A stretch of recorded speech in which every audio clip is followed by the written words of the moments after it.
Hello and welcome to Talent Talks. My name is David Allison. These webinars and podcasts provide an insight into the changing world of work. They're conversations with those responsible for recruiting into companies large and small, as well as apprentices and graduates to hear what it's really like. We're covering a wide range of occupations, of industries, and all over the country.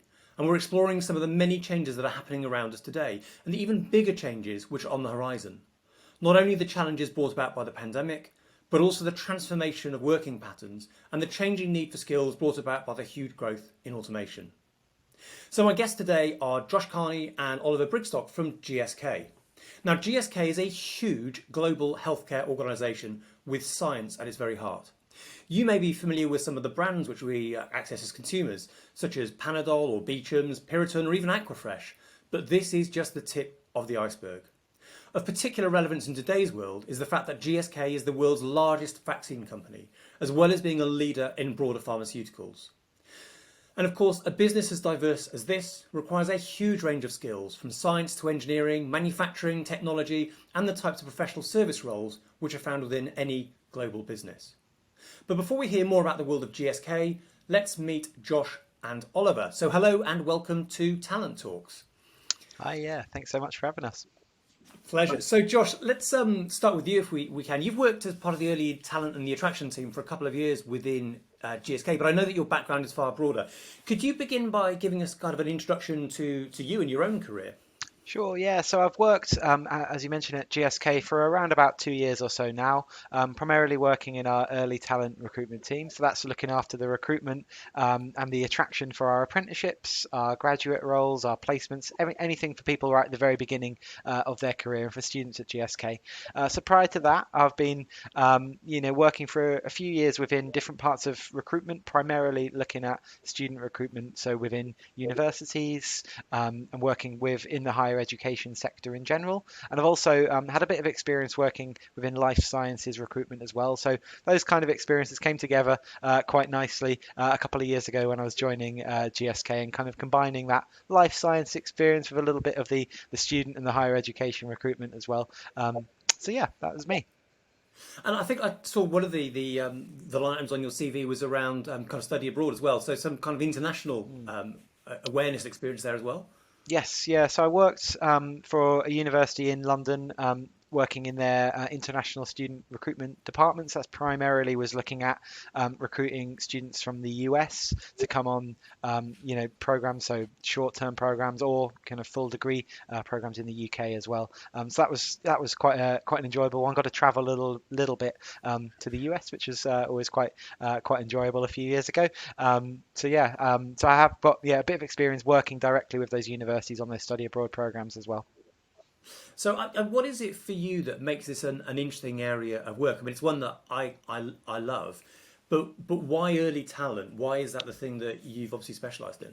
Yeah, I think I find it quite, I guess, rewarding when it's, you're speaking to people making their first step in the world of work. I very much like the part of the early talent recruitment that I'm working in at the moment, which is largely looking at that attraction side of things. So how are we advertising our roles? How are we ensuring that people are hearing about it? There's not many jobs that you have, I don't suppose, where you get invited on to speak on a podcast and that sort of thing as part of your kind of day-to-day role, which so that kind of part of it is something that I, find really, really quite fun actually, and sometimes doesn't necessarily, feel like work, and we're just kind of having a chat on a podcast right now. Yeah, totally. And I have to say, if you can find a job that doesn't feel like work, then you've got it made. So Oliver, on that note, no pressure, but you've been at GSK actually for about 2.5 years, I think, and as a biology apprentice. Is that something that you always knew you wanted to do? So I figured out quite early during secondary school that I wanted to do science as my career. And it wasn't until the last couple of years that I realised you could find science apprenticeships and that you didn't have to go down a traditional university route. And when I found that, I was surprised, amazed, and thought it would be a very good career route for myself. And I mean, I think you're right. GSK are probably one of the very few employers that have such a pure science apprenticeship route. And how is it working out for you? Is it delivering what you thought it would in terms of that mix between education and also the world of work? Yeah, definitely. So the the time I spend doing university work is all done remotely, and that's one day out of the 5 days that uh, I spend in work. And other than that, I find working in the lab a great learning opportunity as well. So it adds to the university work that I've been doing, and I find that they are both very relevant for each other. Totally. So the university, what you're doing, presumably then leads you to a degree apprenticeship, does it, at the end of your program? Yes, so at the moment I'm just coming to the end of the first 3 years that lead to what's called a level 5 apprenticeship. So that is the equivalent of a foundation degree. And then with a further 1.5 years of study, that would lead towards a bachelor's degree in bioscience. And I have to say it, but of course, no student debt, no fees, none of the other things that we these days associate with university degrees. Yep, and I'm making a salary for all of the years that I work there, so it's almost the opposite of the university debt. That's great. And Oliver, thank you for that. We'll come back to you a little bit to find out more about it. Josh, back to you then. So tell us a bit about GSK. I mean, it's a global organisation. It's based in the UK, but it's far more than just the head office in Brentford, isn't it? What goes Yeah. on around the UK? What are the kind of things that GSK does? Yeah, so a lot of people know GSK and may have seen our kind of huge office that we have in West London. And we do have roles and apprenticeships there, but we've got sites across kind of the length of the country really. So our R&D hub, which is located in Hertfordshire in Stevenage, we take on a load of different early talent, so apprenticeships, university grads and placement students there, and it's a huge kind of R&D site that we've got in Stevenage. We've also got a variety of different manufacturing sites across the country. So we've got a large site in the northeast of England in Barnard Castle, which has quite recently been in the media in terms of how it's manufacturing and well maybe manufacturing some of the Novavax vaccine in the near future, I think. So that's quite a large manufacturing site we have there, and we take on a real variety of different apprenticeship roles there. We've got 2 different sites in Scotland, and all the way down on the south coast, we've got a site in Worthing and a variety of other sites around the UK. So hopefully, whoever's listening, wherever you're based, there probably won't be a GSK site a million miles away from you because it is quite geographically spread. Having said And that, what I are the kind work of in our skills? in our head office, and we do have a lot of the kind of business related side of things. It is located there. And what are the kind of skills then that you're recruiting for in those different sites? Are they all biology apprentices, or do you have a range of other opportunities? We've got a range, yeah, we've got a range. So at those manufacturing sites, in particular, using Barnard Castle as an example, we take on a variety of engineering apprenticeships there, and we've got engineering apprentices at a variety of our sites too. We take on manufacturing apprentices, data scientists as well as lab-based roles too. We've also got a variety of supply chain related roles. So how are we ensuring that we're, manufacturing, getting our products out to the people that need them in the most kind of efficient, the safest, the best possible way. So we've got supply chain apprenticeships based in Hertfordshire in the northeast, on the south coast. So yeah, but there's a lot of different options. So yeah, Oh, that's pretty comprehensive. And presumably, when somebody joins GSK in the UK, you're also joining that kind of wider global family. So career progression must be pretty exciting too. there is, yeah, and you join as an apprentice if you're joining GSK, for example.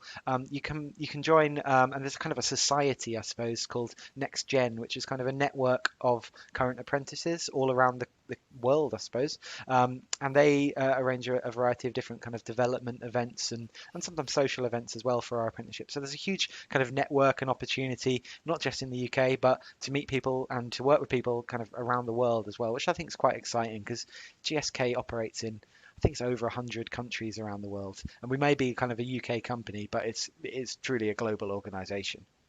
100%. Um, Give us an idea of scale. How many young people do you bring into GSK each year?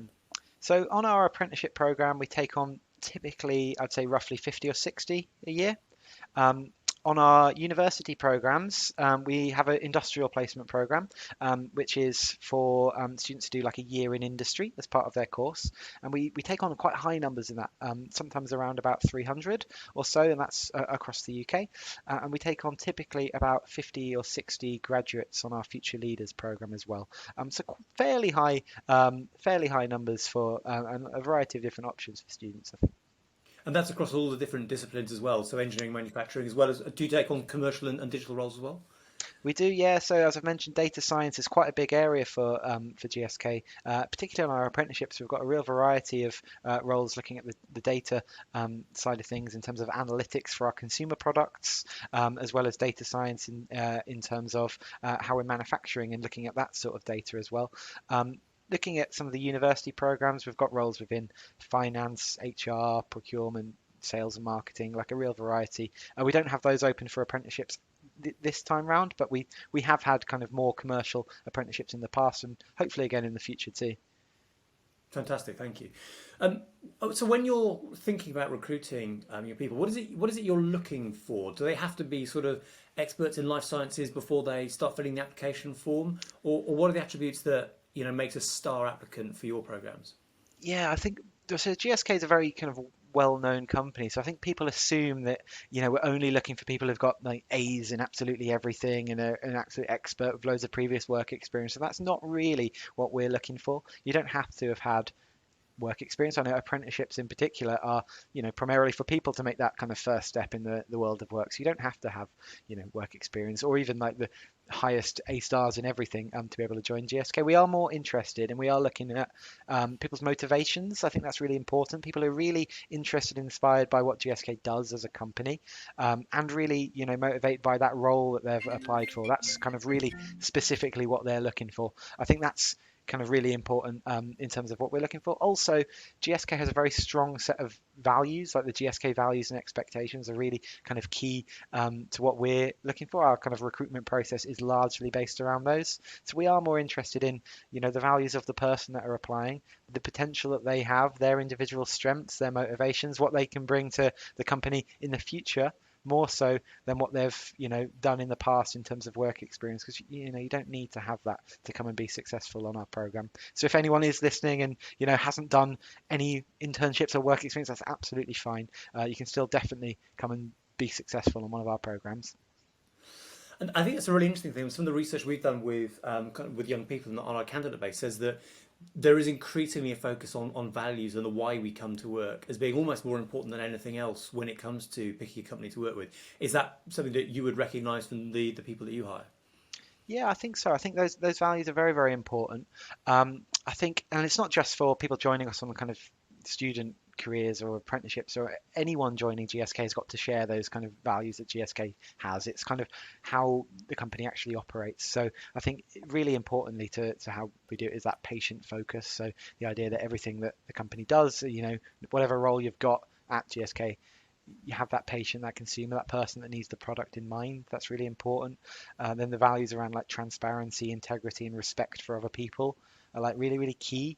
And yeah, anyone joining us, anyone who's applying, you got to kind of, look at that and think, are those the sorts of values that you have? Are they kind of reflected in yourself? Does that sound like the sort of place you might like to work? And we do have quite a lot on our website about it as well. So you can, check that out, read up on it. But that is very, very important to what we do. That's great, thank you. Oliver, let me come to you and find out a bit more about what it's like to be a biology apprentice. But maybe we'll begin at the beginning. How did you find out about the apprenticeship? Was it easy to find, and how did you find the application process? So, as far as I can remember, I was actually asked to look into it by my mum. As I've always lived in the area near the site where I work. But I went to a sixth form that was very university focused, so there wasn't very much support or guidance there towards looking at apprenticeships, and they didn't really advertise them as a path to follow afterwards. But since then, I have found that there are a lot of places where you can go to find out information on apprenticeships. You can go to the GSK website or other company's website, and the government themselves publish a list every year of all of the available apprenticeships in the country and the companies and locations where they are located. So it's a bit more complicated than filling in a UCAS form, though, I guess. It's it's a little bit more complicated, yes. It's a multi-step process when you actually come to apply, with online interviews and then an assessment centre in person. But overall, I'd say the whole process is something akin to applying to university. Yeah, and I think one of the things that can sometimes be misunderstood is that kind of apprenticeships are not as competitive as universities, but that's certainly not kind of my experience. And when I look at the numbers, Josh, I mean, do you have any sense of how competitive it is to get into one of these apprenticeships? Yeah, absolutely. So, it does vary a little bit role by role at GSK, but typically the roles are, they are pretty competitive, and there's a certain, there's a quite a rigorous process that any candidate has to go through to come and be successful, and that's to make sure that it's the right fit for them as well as, they're the right fit for us. So it kind of goes both ways. So there is a couple of stages they need to go through. So there's an online test, which is called the World of GSK, where they, watch some videos, answer some questions, largely based around the GSK values, and there's a kind of shorter test which is all about their motivations and a few kind of role specific questions as well, and then the final stage being that kind of assessment centre, which has been online this year and maybe online next time round, but typically would be at the site. So it is quite a rigorous process. It is quite competitive. We are looking for people who can and hopefully will have a really great career with GSK, but if people read up on the role, read up on the company, read up on the values and what we're looking for, there's no reason why they won't be successful. It's not competitive because we're only looking for the top 1% of people with A levels and that kind of thing. It's competitive in a different sort of way, I suppose. I think that's a really nice way of putting it, competitive in a different sort of way. And I think one of the challenges that we speak to careers advisors about is recognising that what you are looking for is very specific to GSK. So it's a long way away from a standardised form or process, particularly for applying for 2 or 3 different companies. So I guess that really understanding the values that you're looking for and making sure that young people are prepared to talk about and explain those is really important. Yeah, no, absolutely. And there's quite a few different tools on our website, I guess, that are quite useful when thinking about preparing for an application. We've got quite an interesting one called "It's in Your GSK" on our website at the moment, where you can enter a bit of information about yourself, what you enjoy doing, what you do on the weekend, the subjects that you like in school, and it kind of match you up to a different career path within the company, which I think is quite fun to do. Only takes about 5-10 minutes or so. And there's a lot of information on there in terms of like videos and how to make a good application. I think there's a couple of videos starring me as well that you can probably check out. We've got to look at it now then, yeah. Yeah, maybe not. And there's quite a lot on there about the GSK values and kind of what we're looking for. So there's plenty of resources out there. Yeah, we'll definitely putting a link onto that one. And my daughter is also in the middle of career choices, so she's going to be doing that after school today, I have to tell you. Fantastic. Let me, Oliver, come back to you then. So what is life like then as a biology apprentice? What does an average day, if there is such a thing, look like from your point of view? So normally when not in a global pandemic, it looks like a pretty standard day at work in a way. So you get up, take a commute, and I spend most of my days in the office, which is directly connected to the lab in which I work, and so I will often be running experiments in the lab. After not very long,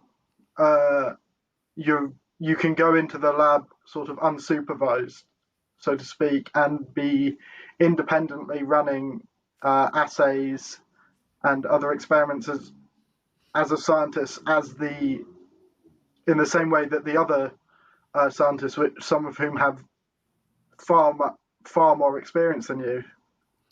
I think one of the stories I've heard from GSK before is that way in which you bring together graduates and apprentices all in that one lab, and and work together is pretty unique. Yes, no, it's really nice. I mean, I was kind of shocked when I first joined because of the nature of how they do just put you in a lab with some supervision, with quite a lot of training, so online training that you get given right when you start, and they give you an experiment to get on with and expect you to get it done. And personally, as someone who really enjoys the lab side of things, I found that a really good way of working, and I find that it's a very good way for young people to get introduced to the world of work, because they throw you in at the deep end in a way. You have to be a scientist straight off the bat. So it sounds like it's the right kind of approach for you, probably more effective for learning than a traditional degree. I'd say that both the traditional degree and the apprenticeship have merits, and I think you have to be the right sort of person to go into an apprenticeship as opposed to going down the traditional university route. For me, I'm someone who learns very much by doing things. So by going in there, by doing the experiments, by culturing cells. Whereas I think perhaps for someone who is more geared to learning things by reading and writing, it might not be the right route.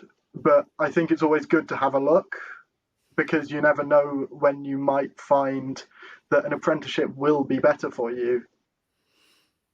I think that's a really nice way of putting it. So it is about going out and understanding the benefits of both different approaches and figuring out which one's going to be best for you.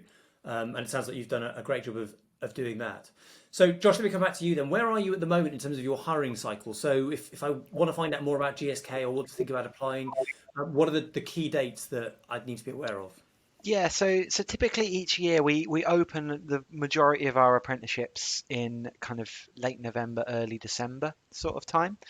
So typically students would apply for that kind of towards halfway through their year 11 or year 13, depending on what they're kind of going for, or they can apply after they've finished school later down the road as well. They're typically open until kind of early part of the next year. So we've closed some of our roles for this year. We've got one or two that are still open, but we'll be closing very, very soon.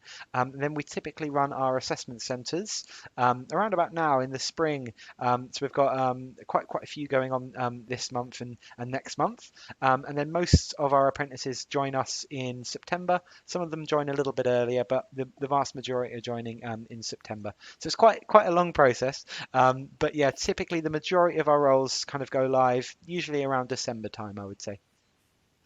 Brilliant. Well, thank you very much indeed. We'll put links to all of those resources, obviously, on the Get My First Job website, and I'm going to go and have a look and see whether I've got a career in GSK as well. So thank you both very much indeed for your time today. It's been great to talk to you and find out a bit more about GSK. So finally, thank you for joining Talent Talk, and next time we're going to be talking more about health, but from a very different perspective. If you've ever wondered what it takes to ensure that we all have access to clean, safe water to drink, then join me, because we're going to be meeting Jazz and Jade from Severn Trent to find out all about it. Thank you very much indeed for joining us, and I look forward to seeing you next time round.